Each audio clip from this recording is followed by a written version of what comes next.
मी विनंती करतो शिवसेना नेते संजयजी राऊत यांना की त्यांनी या मेळाव्यात संबोधित करावे।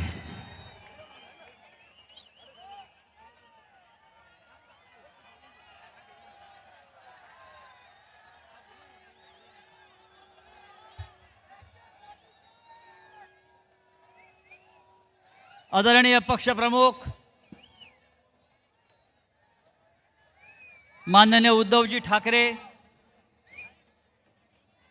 सर्व मान्यवर नेते आणि या भर पावसात चिखलात या ऐतिहासिक दसरा मेळाव्यासाठी उपस्थित असलेले निष्ठावंत शिवसैनिक, हिंदुहृदय सम्राट शिवसेना प्रमुख बाळासाहेब ठाकरे यांचं आपल्याकडे आज लक्ष आहे। 68 वर्षापूर्वी शिवसेना प्रमुखांनी जी ठिणगी टाकली शिवसेनेची, त्याचा हा पेटलेला वणवा मुसळधार पावसात सुद्धा विझू शकत नाही, हे संपूर्ण देश पाहतो आहे। आतापर्यंत नेत्यांची भाषणं व्हायची आणि मग पाऊस पडायचा। या इथे पाऊस वादळ असताना सुद्धा हा मेळावा आपण करतो आहोत आणि हजारोच्या संख्येने आपण इथे जमलेला आहात। हे शिवतीर्थ आहे आणि हे शिवतीर्थ फक्त आपल्या शिवसेनेचं आहे। या शिवतीर्थाच्या पलीकडे आणखी एक शिवतीर्थ आहे, ते सुद्धा आपलंच मानायला पाहिजे। हिंदुहृदय सम्राट शिवसेना प्रमुखांनी ज्या शिवसेनेची स्थापना या शिवतीर्थावर केली, त्या शिवसेनेचा दसरा मेळावा ही महाराष्ट्राची परंपरा आहे। मराठी माणसाची भक्कम एकजूट ज्या शिवसेना प्रमुखांनी केली, त्या शिवसेनेला हादरे देण्याचा प्रकार कोणी किती केला तरी त्या हादऱ्यामध्ये आपण संपून जाणार आहात। आज मला अनेकांनी प्रश्न विचारले, अनेकांनी शंका उपस्थित केल्या।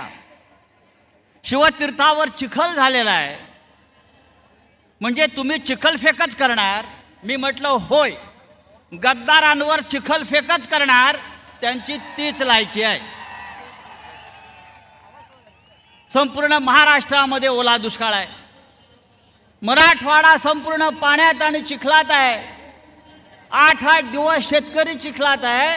आपण 2 तास पाण्यात आणि चिखलात ही सभा घेतली तर आपल्याला वाईट वाटण्याचं कारण नाही। महाराष्ट्रात ओला दुष्काळ असेल तर हा आमचा ओला दसरा मेळावा आहे। मित्रांनो, रावणाचा आज अंत करायचा आहे। नेहमी रावणाचं दहन होतं, आता या पावसामध्ये रावणाचं दहन कसं करायचं? रावणाला जाळायचं की रावणाला बुडवायचा, हा विचार करावा लागेल। या मुंबईमध्ये पाऊस आहे, या मुंबईमध्ये रावणाला बुडवायचा आणि दिल्लीतल्या रावणाला जाळायचा। माननीय उद्धव साहेबांनी शस्त्रपूजा केलेली आहे। शस्त्रपूजा करण्याचा अधिकार हा माननीय हिंदुहृदय सम्राट बाळासाहेब ठाकरे यांच्या शिवसेनेचा आहे। मला विचारलं, गद्दारांच्या मेळाव्यामध्ये ते काय पूजणार? मी म्हटलं, त्यांना शस्त्रपूजा करण्याचा अधिकार असू शकत नाही, मग ते काय पूजणार? मला सांगण्यात आलं त्यांच्याकडून, त्यांनी दिल्लीतून अमित शहाचे जोडे आणलेले आहेत। त्यांनी दिल्लीतून अमित शहाच्या चपला आणलेल्या आहेत, जोडे आणलेले आहेत, ते त्यांच्या व्यासपीठावर आहेत आणि त्यांचं पूजन ते करणार आहेत।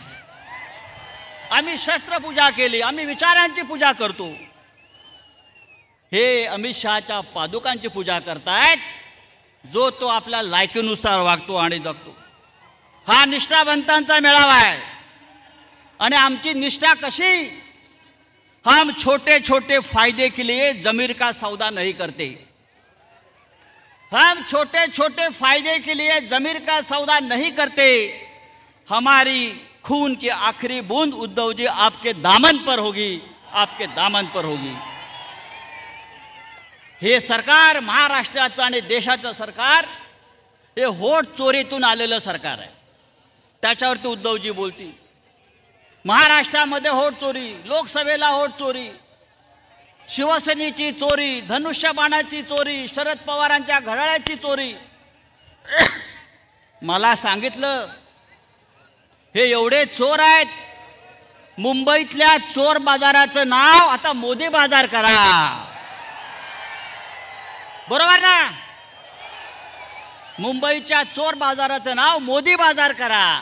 एवढ्या चोऱ्या ह्या लोकांनी केलेल्या आहेत. मिळेल ते चोरतायत. मित्रांनो, आपण भर पावसामध्ये आलेला आहात. मी जास्त वेळ घेणार नाही. ही लढाई मोठी आहे. ही लढाई मुंबईची आहे, महाराष्ट्राची, दिल्लीची आहे. आपल्याला माननीय उद्धव ठाकरे यांच्या पाठीशी ठामपणे उभं राहायचं आहे. मी तूर्त आपलं इतकंच सांगतो आणि पुन्हा आपली रजा घेतो. जय हिंद, जय महाराष्ट्र.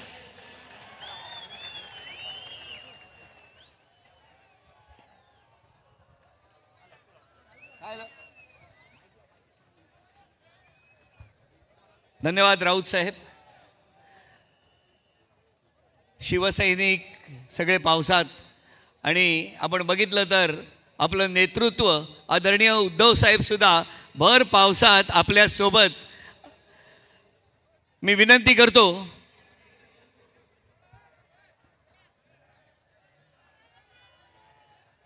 शिवसेना पक्षप्रमुख आदरणीय उद्धव साहेब ठाकरे यांना की त्यांनी या मेळाव्याला मार्गदर्शन करावं. अरे आवाज कुणाचा? उद्धव साहेब आगे बढो.